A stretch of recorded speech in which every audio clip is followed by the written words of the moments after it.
Hello to all our weekday discipling leaders. This is just a kind of a preview video for an email that I'll be sending you a little bit later this week that's going to contain a lot of stuff. And I wanted to give you a heads up so you just didn't read that and go, oh my goodness, what is all this? So what's coming to you is kind of a starter pack, if you will, for groups resuming in August.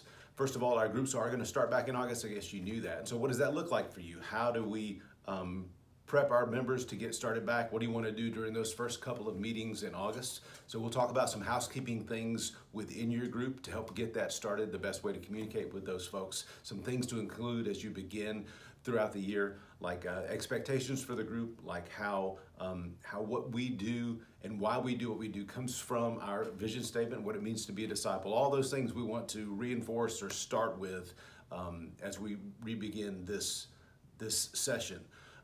There's also some housekeeping things that we're going to need in the office from you guys, like when your group meets, who the leaders are, even though we know that, the demographics, or if this is a co-ed group, if this is a group that is couples or not, all those like we want to know that as well.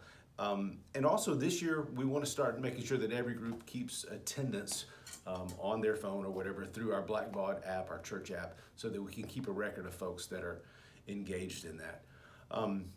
Before we kick off, at the end of the July Sabbath on the 31st, we'll have a promotion of our groups, and we want to include and involve people that that may or may not be engaged in a discipling group. Give them an opportunity to join.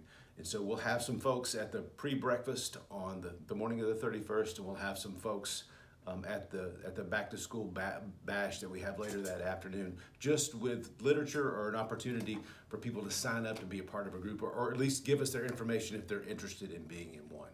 So we want to promote that at the end of the month as well. And last, many of you know that we are opening up some options for literature this year, and some of you already expressed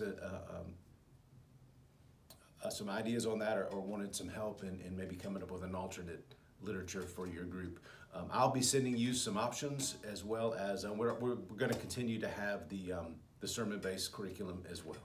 So appreciate you guys, excited to start a new year. Hope you're enjoying the Sabbath. I hope this is a refreshing time for you, and I hope that you will maybe continue some of those habits and some of that discipline that you started during this month throughout the entire year.